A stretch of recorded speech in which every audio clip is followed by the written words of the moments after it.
안녕하세요. 부모님이 속상해하실까봐 남편과 갈라섰단 소리는 꺼내지도 못한 30대 여성입니다. 하소연할 곳이 여기밖에 떠오르지가 않네요. 제가 남편과 갈라서게 된 이유를 말씀드리려면 제 가정사를 먼저 이야기해야 할 것 같습니다. 저는 외동딸이었고 저를 세상에 있게 해주신 친아버지께서는 제가 6살일 때 오랜 암투병 끝에 돌아가셨어요. 이후로 어머니께선 하루 꼬박 8시간을 공장에서 일하시고 밤에는 식당에서 설거지를 하시며 생계를 꾸려나가셔야 했지요. 사정이 그렇다 보니 저 역시 자연스레 외조부모님과 함께 보내는 시간이 많아졌고요. 외할머니와 외할아버지 두 분 다 저에게 너무나 잘해주셨고 시간이 흐를수록 아버지의 빈자리에도 조금씩 익숙해져 갔네요. 제가 초등학교에 들어간 해에 저와 어머니는 원래 살던 집에서 나와 아예 외갓집으로 들어갔습니다. 어머니께선 여전히 공장과 식당을 오가며 일을 하셨어요. 어린 마음에 배가 아프다고 꾀병을 부리며 어머니의 출근을 회박놓기도 했었습니다. 그런 저를 외조부모님께선 몹시 딱하게 여기셨고요. 특히 외할머니께선 어떻게든 어머니의 빈자리를 메꿔주고자 애를 많이 쓰셨습니다. 가령 비가 오는 날 학교 앞으로 저를 데리러 오는 일이라던가 학교에 제가 빼먹은 준비물을 가져다 주시는 일 같은 거요. 지금 생각해보면 외할머니도 연세가 있으셨는데 어린 손녀의 어리광과 짜증을 받아주셔야 했으니 얼마나 힘드셨을까 싶어요. 하지만 그때는 그런 걸 알기엔 너무 어렸고 친구들의 젊은 어머니들 사이에 나이든 외할머니가 계신 게 속상하기만 했네요. 친구들이 너는 아빠도 없고 엄마도 없냐며 놀리기라도 한 날은 얼마나 서럽고 억울하던지. 그러다 한여름의 어느 날이었어요. 학교가 끝나고 평소처럼 집에 도착했는데 현관에 못 보던 남자 구두가 놓여 있었습니다. 새아버지셨어요. 처음 만난 새아버지께선 느긋한 목소리로 저에게 인사를 하셨습니다. 전 왠지 쑥스러우면서도 잘 보이고 싶은 기분이 들어 괜히 학교에서 풀었던 시험지를 꺼내놓고 열심히 공부하는 척을 했어요. 관심을 끌려고요. 하지만 어쩐 일인지 저희 어머니를 포함해 외조부모님과 새아버지까지 모두 그런 저를 보고 귀엽다며 웃기만 하시더라고요. 제가 기억하는 그날은 모처럼 집안에 웃음소리가 가득하고 어머니 얼굴도 환하게 빛나고 있었어요. 어머니가 그렇게 행복해하는 모습을 실로 오랜만에 본 기분이었지요. 어머니는 기분이 얼마나 좋으셨는지 조금은 짓궂은 장난도 새아버지께 치셨는데요. 새아버지는 사람 좋게 웃기만 하실 뿐이었어요. 저 아저씨가 제 새아버지가 되면 좋겠다고 어린 마음에 그런 생각을 했네요. 그날 밤 잠자리에 들기 전 어머니께서 저에게 낮에 본 아저씨가 아버지가 되면 어떨 것 같냐고 물어보셨습니다. 저는 너무 좋다고 했어요. 사실 아버지가 생기는 것도 좋았지만 지금보다 덜 바빠질 어머니를 생각하니 기분이 너무 좋았거든요. 어머니께선 몇 번이고 저에게 정말 괜찮냐고 물어보셨습니다. 지금 생각해보면 혹시나 어린 딸이 상처를 받게 되진 않을지 많이 걱정하셨던 것 같아요. 그렇게 두 분은 재혼을 하셨습니다. 새아버지께서는 어머니께 다정하고 자상하신 것은 물론이고 저에게도 늘 공주라 부르며 큰 사랑을 주셨습니다. 게다가 나중에서야 새아버지께서 행여나 제가 받을지도 모르는 상처를 걱정하시느라 일부러 다른 아이는 갖지 않으셨다는 걸 알게 되었지요. 사실 이뿐만이 아니라 새아버지께 감사한 일을 이야기하자면 석 달 밤을 꼬박 새도 모자랄 거예요. 그리고 남편은 얼마나 제가 새아버지께 감사해야 한지 잘 알고 있고요. 남편이라고 부르는 것도 소름 끼칠 정도로 싫지만 마지막이다 생각하고 편의를 위해 그냥 남편이라고 칭하겠습니다.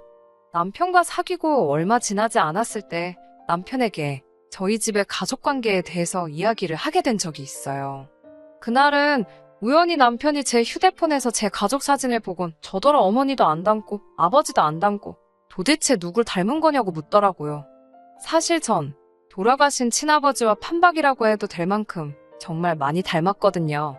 그래서 솔직하게 이야기했습니다. 돌아가신 친아버지를 닮은 거라고요. 친아버지가 돌아가셨다는 사실을 숨길 생각도 없었고 이미 오래전 일이었기에 어렵지 않게 말할 수 있었네요. 하지만 듣는 입장에선 그렇지 않았던 모양입니다. 남편은 깜짝 놀라며 새아버지를 가리키더니 이분은 누구시냐 묻더라고요. 하나씩 설명하면 끝도 없겠다 싶었고 기왕 말이 나왔으니 친아버지가 돌아가신 것부터 저희 어머니가 재혼하신 이야기까지 전부 다 들려주었습니다. 남편은 평소에 제가 워낙 밝아 보여서 전혀 상상도 하지 못했다며 아무튼 뭐 신기하다는 식으로 이야기를 하더라고요. 남편이 보인 반응이 이상하다고 생각하긴 했지만 크게 문제라고는 생각하지 않았어요. 재혼 가정이 주변에 흔하진 않으니까 놀랐을 수도 있겠다 싶었달까요? 사실 남편과 저는 같은 회사를 다니던 동료 사이였습니다. 하지만 몇 년 같이 다니다가 제가 먼저 때려치고 나왔어요. 퇴사를 하게 된 계기는 회사가 별로인 것도 있었지만 장사를 해보고 싶은 욕심이 컸거든요. 그렇게 제가 시작한 건 분식집이었습니다. 구체적으로 어떻게 어떤 식으로 장사를 했는지는 제 영업비밀이라서 말씀드릴 수는 없지만 오픈한 지 5개월 만에 처음 가게를 차릴 때 들어간 원금 회수를 했을 만큼 장사가 잘 되었습니다. 이후론 운 좋게 방송도 두어 차례 탔고요. 미디어에 힘이 크긴 하더라고요. 절 알아본 초중고 동창들부터 예전 직장 동료들까지 아름아름 하나둘씩 연락이 오는 게 아니겠어요? 남편도 그렇게 연락이 닿은 사람들 중 한 명이었지요. 그날도 평소처럼 열심히 일을 하고 있었는데 말쑥한 정장 차림에 손님이 떡볶이를 주문했습니다. 장사가 잘 되긴 해도 정장 차림에 회사원 손님은 흔하지가 않아서 슬쩍 보니 저를 보고 아는 체를 하더라고요. 다시 보니 예전 직장 동료였던 그러니까 지금의 제 남편이었어요. 자기가 방송국에 전화를 걸어 주소를 알아냈다는데 사실인지는 모르겠네요. 아무튼 그런 너스레를 떨며 이렇게 다시 보게 되니 반갑다고. 솔직히 같이 회사 생활할 때는 일주일에 3-4마디나 할까 정도로 어색한 사이였는데 갑자기 찾아와서는 반가워하니까 조금은 황당했어요. 남편은 이후로도 일주일에 2-3번 정도는 분식집에 찾아왔고 어떤 날은 제가 끝나기를 기다렸다가 같이 영화를 보러 가기도 했지요. 지금 내가 이 사람이랑 연애를 하는 건가라고 헷갈릴 때쯤 남편이 진지하게 만나보자며 고백을 해왔습니다. 사귀는 동안 큰 트러블은 없었습니다. 다른 직장인들처럼 주말에 쉬던 남편과 달리 저는 주말에는 무조건 가게를 열었기 때문에 솔직히 한 달에 3-4번 정도 데이트를 하는 게 전부였거든요. 그러니 서로에게 좋은 모습만 보여주려고 노력했고 웬만한 일은 참고 넘겨버릇했지요. 그래서 서로가 잘 맞는다고 착각을 했던 것 같아요.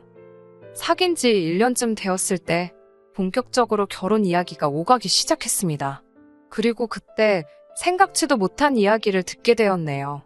남편이 말하기를 자기는 홀어머니 밑에서 자랐답니다. 알고 보니 남편 역시 어렸을 때 아버지를 여의었다고요. 왜 진작에 말하지 않았냐고 하니까 굳이 이야기할 필요를 못 느꼈다나요. 솔직히 전 너무 황당했어요. 분명히 연애 초반에 제가 먼저 친아버지 돌아가신 이야기부터 해서 다 털어놓았잖아요. 심지어 자기가 마치 처음 봤다는 듯 신기하단 식으로 반응까지 해놓고 어처구니가 없어서 한동안 말없이 남편을 쳐다보았습니다. 그러자 한다는 말이 홀어머니라고 하면 괜히 제가 부담을 느낄까봐 말을 못했다나요. 솔직히 그 말도 곱게 들리지 않았고 핑계다 싶었지만 혹시 남편에겐 돌아가신 아버님의 자리가 큰 상처였나 그래서 말을 못했나 싶어서 더는 따지지 않고 알겠다 하고 넘어갔어요. 하지만 어처구니가 없는 일은 결혼식 당일에도 있었습니다. 샵에서 메이크업 받고 정신이 하나도 없는데 남편이 잠깐 이야기 좀 하자고 하더라고요. 무슨 급한 일인가 싶어. 왜 그러냐니 자기가 곰곰이 생각을 해봤다며 말 같지도 않은 소리를 짓거리더라고요. 아무리 생각해봐도 어머님께서 혼주석에 홀로 계실 걸 생각하니 마음이 안 좋답니다. 그러면서 장모님도 혼자 앉으시면 좋겠답니다. 어차피 친아버지께선 돌아가셨으니 장모님이 혼자 앉아 계셔도 이상하게 생각할 사람이 없을 거라나요? 제가 지금 그게 무슨 소리냐고. 그럼 새아버지는 어디 앉으시란 말이냐고. 나랑 같이 손잡고 버진로드도 입장하실 건데 무슨 이야기를 하는 거냐니까. 자긴 솔직히 그것도 마음에 안 든답니다. 정 못하면 자기랑 동시에 입장하면 되지 않냐고요. 내가 아버지가 안 계신 것도 아닌데 왜 그래야 하냐고. 나에겐 새아버지가 친아버지나 마찬가지라고 그걸 못 받아들이고 이렇게 말도 안 되는 소리를 할 거면 이 결혼하지 말자고 했습니다. 아마 제가 남편이 생각하던 것보다 세게 나갔던 모양이지요. 남편은 이게 그렇게 화낼 일이냐며 돌아가신 장인어른께 괜히 죄송해서 그런다나요? 제가 돌아가신 분 마음 헤아리다가 살아계신 분 마음에 상처 주지 말라고 당신 장인어른은 새아버지시라고 딱 선을 그어 말했어요. 그제서야 남편은 자기가 경솔했다며 미안하다고 사과를 해오긴 했지만 시쳇말로 빈정이 상할 대로 상했던 터라 그렇다고 당일날 진짜 이 결혼 못한다고 엎을 수도 없고 이게 아닌데 생각하면서도 예정대로 식을 올렸습니다. 그때 제가 조금 더 용기를 냈어야 하는데 식을 올린 이후로도 남편은 은근히 돌아가신 친아버지 이야기를 들먹이며 새아버지를 무시하는 듯한 모습을 보였습니다. 새아버지가 지한테 뭘 어쨌다고 저러나 싶어서 기도 안 차더군요. 그러다 올해 초 있었던 일로 남편에게 있는 대로 정이 떨어졌어요. 저희 부모님께선 매해 연초에 건강검진을 받으십니다. 올해도 마찬가지였어요. 솔직히 의례껏 하시는 검사였지 아버지도 어머니도 그리고 저까지 저희 세 사람 중 그 누구도 크게 걱정을 하지는 않았지요. 하지만 검사 결과는 충격적이었습니다. 새아버지께서 심혈관 질환을 가지고 계셨거든요. 가끔씩 가슴이 뻐근하다고 말씀하시긴 했는데 워낙 앉아서 일을 오래 하셔서 그런 거 아닌가라고 제가 너무 안일하게 넘어갔던 것 같아 어찌나 죄송하던지. 당장 새아버지의 신변에 문제가 생기고 그럴 것은 아니었지만 그래도 괜히 마음이 복잡하더라고요. 솔직히 새아버지마저 제 곁을 떠날지도 모른다는 생각은 상상조차 해본 적이 없었기에 갈수록 마음이 더 불안해졌던 것 같아요. 새아버지께서는 당신은 괜찮다고 아무렇지도 않다고 별거 아니라며 저와 어머니를 안심시키려 하셨지만 별 소용은 없었어요. 솔직히 이미 이별을 겪어봤으니 더 두렵고 겁이 났네요. 저는 새아버지께 무조건 병원에서 시키는 대로 할 수 있는 모든 걸 같이 해보자 했습니다. 그리고 결국 제 고집을 꺾지 못한 아버지께선 치료와 관리를 받기로 약속하셨지요. 치료와 관리에 필요한 비용만큼은 제가 다 부담하겠다고 약속드렸고요. 솔직히 아버지가 저보다 돈은 더 많으셨지만 그래도 그렇게라도 뭔가 해드리고 싶었달까요? 그렇게 새아버지가 다니실 병원과 받게 되실 치료까지 정해지고 나서야 남편에게 그간 무슨 일이 있었는지 이야기해 주었습니다. 미리 말하지 않았던 이유는 단순합니다. 남편은 일단 새아버지 일이라면 상지팡이를 짚고 나서서 부정적인 의견만 쏟아냈거든요. 그런 소리를 듣고 있으면 될 일도 안 되겠다 싶어서 말을 아꼈던 거예요. 하지만 제 이야기를 다 듣고 남편의 입에서 나온 첫마디는 황당하기 그지 없었습니다. 그래서 장인어른은 어떠시냐? 괜찮으시냐? 내가 가서 인사라도 드려야 되는 거 아니냐? 그런 소리는 온데간데 없고 병원비는 그럼 누가 내냐입니다. 제가 낸다고 하니까 왜 제가 내냐입니다. 피 한 방울 안 섞인 남인데 못하러 제가 내냐고요. 그러면서 그분은 가족이 없냐입니다. 미쳤나 싶었지요. 그게 무슨 소리냐고. 내가 가족인데라고 소리를 빽 지르니 남편이 한숨을 쉬더라고요. 어이가 없어서 당신이 왜 한숨을 쉬냐고 따지는데 저더러 우리도 돈 모아야 되는데 피 한 방울 안 섞인 남한테 다 퍼주냐고. 자긴 솔직히 갑갑하다나요? 저는 남편한테 당신한테 돈 달라고 할 것도 아니고 내가 번 돈으로 내가 해드리고 싶은 대로 해드릴 테니 헛소리 말고 관심 끄라 했습니다. 그러자 남편이란 작자가 뻔뻔하게도 부부 사이에 네 돈 내 돈이 어디 있냐고 그래요. 남편은 연봉이 4천이지만 이것저것 제하고 나면 실수령액은 300이 안 됩니다.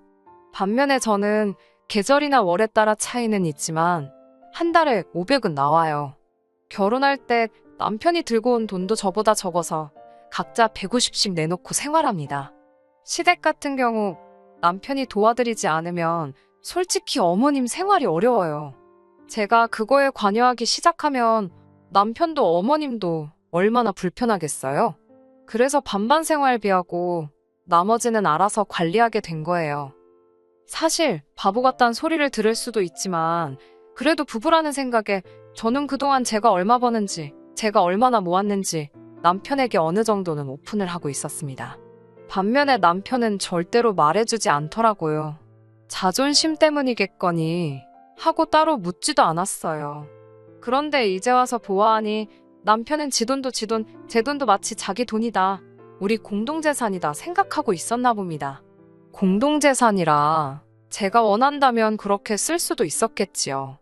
하지만 저희 새아버지에 대해 남편이 어떻게 생각하고 있는지 얼마나 인색한지 겪고 나니 내 돈은 내 돈이라고 딱 틀어지고 지켜야겠다 싶더라고요. 그런데 정말 인생이란 예측할 수가 없네요. 얼마 전에 있었던 일입니다. 남편과 제가 갈라서게 된 결정적인 계기이기도 하지요. 어머님께서 낙상으로 입원을 하게 되셨습니다. 찬장에서 그릇 꺼내신다고 의자를 밟고 올라가셨는데 내려오시면서 휘청하셨던 모양이에요. 발목을 접지르셨고 머리를 부딪히셨습니다. 게다가 알고 보니 그동안 건강검진도 한 번 안 받아보셨더라고요. 연세도 있으시니 이것저것 검사할 것도 많아졌고 어머님이 저에게 나쁘게 하신 건 없지만 남편이 괘씸해서 모르는 척 했습니다. 다음날 이던가 남편이 저에게 우리 생활비가 얼마나 남았냐입니다.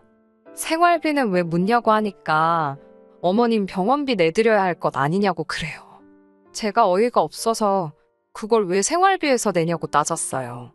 남편은 가족이 다쳤는데 모른 척 할 거냐입니다. 그래서 당신한테 가족이지, 그러니까 당신이 번 돈으로 알아서 하라고 했어요. 진심으로 황당하단 표정을 한 남편이 어머님이 왜 나한테만 가족이냐고, 너한테도 어머니나 마찬가지랍니다. 그러면서 활용점정의 단어를 쓰더라고요. 넌 이제 우리 집으로 시집온 출가회인이잖아. 죽어서도 우리 집 귀신 되는 거야. 와, 어머님도 아니고 남편한테 이런 소리를 들을 줄은 상상도 못했기에 웃음이 다 나더라고요. 저는 그런 헛소리 할 거면 됐고 솔직히 털어놓으라 했습니다. 어머님 병원비 내드릴 돈도 못 모았냐고요. 슬쩍 한번 떠본 거였지요. 이 남자가 우리의 미래를 위해 최소한 생각이란 걸 하고는 있는지 궁금해서요. 그런 제 속도 모르고 한다는 말이 솔직히 말하면 이해해 줄 거냐입니다. 이해해 주겠다 하니까 실실 웃음이 없답니다.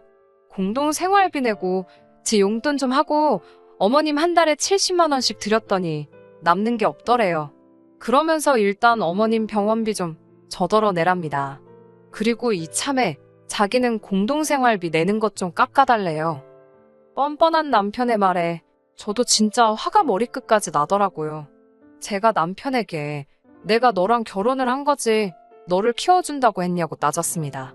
생활비까지 내가 더 내가면서 당신과 살아야 하는 이유가 뭐냐고요. 그리고 나는 뭐 어머님이랑 피 한 방울 섞였냐고 출가회인 같은 소리 한다고. 그 집 귀신. 내가 미쳤냐고, 약 먹었냐고 악다구니를 썼네요. 내가 새아버지 병원비 좀 내겠다니까 눈 희번덕거리고 잔소리를 할 땐 언제고, 당신 지금 꼴 좋다고 진짜 따발총처럼 쏴붙였어요. 남편은 황당하고 어이가 없단 표정으로 절 보더니 질린답니다. 이런 여잔 줄 몰랐대요. 남한테, 그러니까 새아버지를 말하는 거지요. 남한테도 잘하길래 남편이랑 시어머니한테는 얼마나 깍듯할까 싶어서 데리고 살려고 했는데 아직 못 쓰겠답니다. 그러면서 자기가 먼저 갈라서 자고 하더라고요. 그 말을 듣는데 아이고 얼마나 고맙던지요. 그렇게 헤어졌습니다. 하도 청약 타령을 해대서 혼인신고를 미룬 게 신의 한 수였네요. 서류 정리가 단촐하니 일사천리로 일이 진행되더라고요. 그리고 이건 후기라고 해야 할지 엊그제 남편한테 전화가 왔었습니다. 시어머니 상황이 생각보다 훨씬 좋지 않다면서 저더러 돈 좀 빌려달라대요. 시어머니 생각하면 빌려드리고 싶었지만 아마 저희 새아버지도 이 상황을 아시면 빌려주라 하시겠지만 내키지가 않네요. 남편과 다시 엮이는 것도 싫고요. 본인이 인생을 제대로 살았다면 저 말고 누가 빌려줘도 빌려주겠지요. 저는 당분간은 어머니와 새아버지 두 분께 그동안 받은 사랑 돌려드리는 재미와 기쁨으로 살아보려고 합니다. 끝까지 들어주셔서 감사합니다. 오늘의 사연은 여기까지입니다. 구독과 좋아요, 알람 설정 부탁드리고 더 좋은 사연으로 다시 찾아뵙겠습니다. 감사합니다.